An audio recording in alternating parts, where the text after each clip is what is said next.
Dan keimanan inilah yang nanti akan membuahkan amal, membuahkan perjuangan, membuahkan kejujuran, membuahkan ketekatan, kekuatan yang lain. Maka Rasulullah SAW ini menitik beratkan pada keimanan di awal-awal dakwah beliau di tengah-tengah suku Arab yang notabene mereka jahiliyah. Padahal gunung itu beratnya luar biasa, tingginya luar biasa, besarnya luar biasa. Gunung itu kan setiap ada yang nonjol, pasti ada yang akar. Akarnya itu nanti 2 kali lipat daripada tingginya.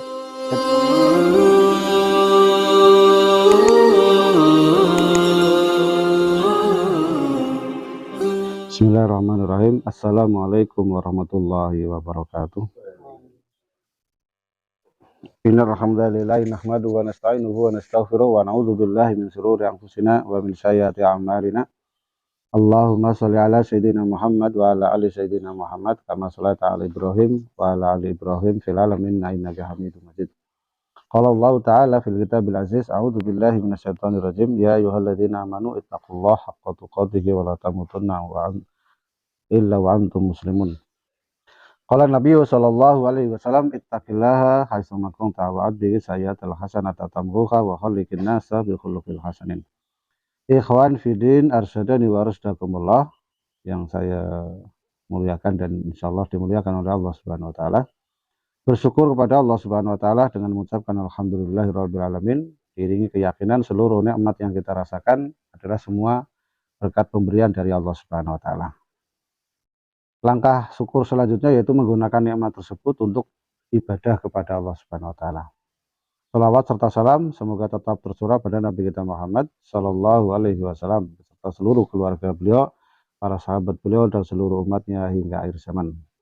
Hari Kamis ini adalah hari penutupan untuk penyetoran amal. Nah, jadi setiap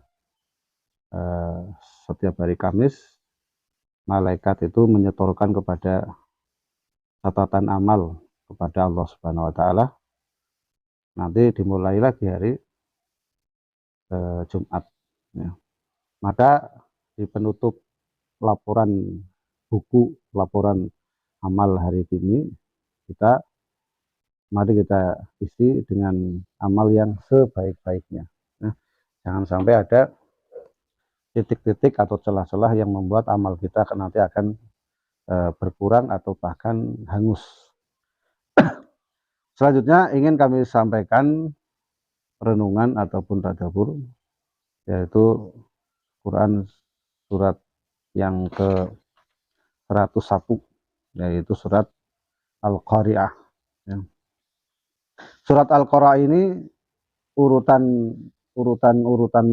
berdasarkan surat itu urutan yang ke-101 berdasarkan urutan surat dalam Al-Quran, dan surat ke-30 berdasarkan urutan turunnya ya. Turunnya Al-Quran ini, yang surat Al-Quran ini adalah yang ke-30. Dan isi dari surat Al-Qari'ah ini lebih banyak menceritakan tentang hari kiamat ya.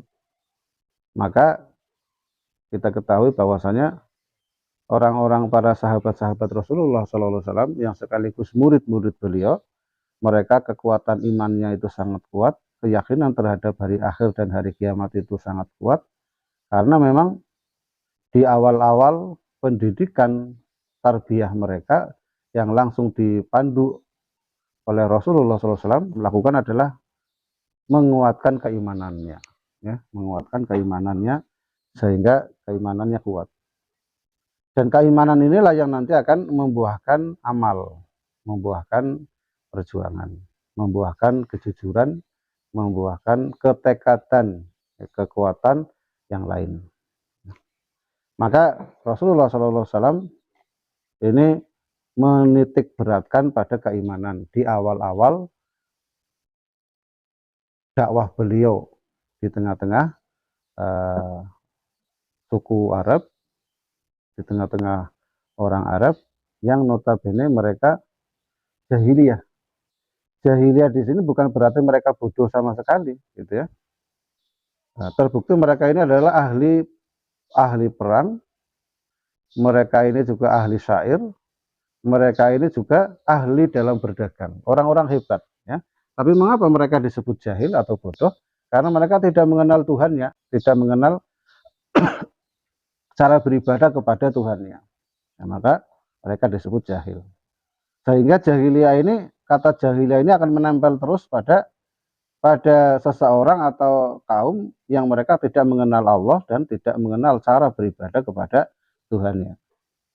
Walaupun mereka di zaman internet lah, di zaman kemajuan IT, globalisasi. Tapi ketika mereka tidak kenal dengan Tuhannya dan tidak tahu cara beribadah kepada Tuhannya, dalam hal ini yaitu Allah Subhanahu wa taala, maka mereka disebut dengan orang yang jahil, ya.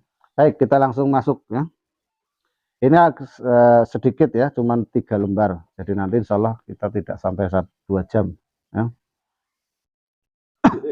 Bismillahirrahmanirrahim. Al-Qari'ah, mal Qari'ah, wa ma'adraka mal Qari'ah, yauma yakunun nasu kal farasil mabsus, wa takunul jibalu kal ighnil manfus, fa amma man thaqulas mawazinu fa huwa fi 'ishatir radiyah, wa amma man khaffas mawazinu fa ummuhu hawiyah, wa ma'adraka ma hiya narun hamiyah. Yang artinya al-Qari'ah, hari kiamat. Mal Qari'ah, apakah hari kiamat itu? Wa ma'adraka mal Qari'ah, tahukah kamu apakah hari kiamat itu? Yauma yakunun nasu kal farasil mabsus, pada hari itu manusia seperti laron yang berterbangan, ya. Jadi kalau musim hujan, ya, atau nanti habis hujan, itu biasa nanti dari tanah itu akan keluar laron, gitu ya. Kemana laron pergi? Nanti akan menuju kepada cahaya, gitu ya. Di mana ada cahaya, nanti di situ ada laron. Nah, mereka untuk menuju ke laron itu berterbangan, saling bertarbakan, gitu ya, rebutan pokoknya ke sumber cahaya. Nah, manusia di hari kiamat juga nanti seperti itu, ya. Bingung itu mereka lari pontang-panting kemana, nggak tahu arah, gitu ya. Bingung, nggak tahu apa yang sedang terjadi.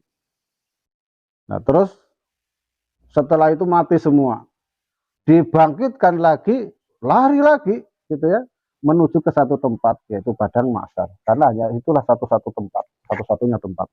Allah jadikan mereka itu semua menuju ke sana, berlomba-lomba, ya, berlomba-lomba untuk segera sampai kepada padang mahsyar. Nah, itulah salah satu keadaan tentang hari kiamat. Terus watakunul jibalu kal ighnil manfus, dan gunung-gunung seperti bulu yang berhamburan, ya, bulu yang berhamburan. Jadi kalau ayam misalnya, kalau itu orang yang bikin apa itu kok gitu, kalau di sini itu Mas Aris, ya, kalau lagi dijemur itu kan diwalik kayak gini, ya, itu ya berterbangan, mumbul-mumbul gitu, ya. Atau kalau bulu dalam arti sini kan berarti bisa juga artinya bulu apa ini namanya, kayak bulu yang bukan hanya sayap saja, tapi bulu yang berbentuk rambut. Contohnya kucing, bulu kucing kan rambut, ya. Kalau di manusia rambut, gitu ya. Nah, kalau di tukang cukur itu kan nggak tahu kemana arahnya, gitu ya, saling berterbangan. Atau ada yang mengartikan kapas. Jadi kalau musim kering itu musim kapas pada tua, terusan pada hancur, gitu ya. Itu kan keluar kapasnya yang itu kecil-kecil itu loh, ya, yang itu kan berterbangan kemana-mana. Nah, itulah keadaan gunung. Padahal gunung itu beratnya luar biasa, tingginya luar biasa, besarnya luar biasa. Gunung itu kan setiap ada yang nonjol, pasti ada yang akar. Akarnya itu nanti 2 kali lipat daripada tingginya. Jadi kalau Gunung Slamet yang di sini yang dekat gitu ya, Slamet itu kan, Gunung Slamet itu kan tingginya 3.300 km. Berarti itu yang kelihatan, gitu ya. Yang nancap ke atas berarti 6.000 lebih, 6.000 km. Ya. Nah, itu nanti dicabut oleh Allah Subhanahu wa taala, dilempar-lempar, saling gunung itu saling berterbangan. Wah,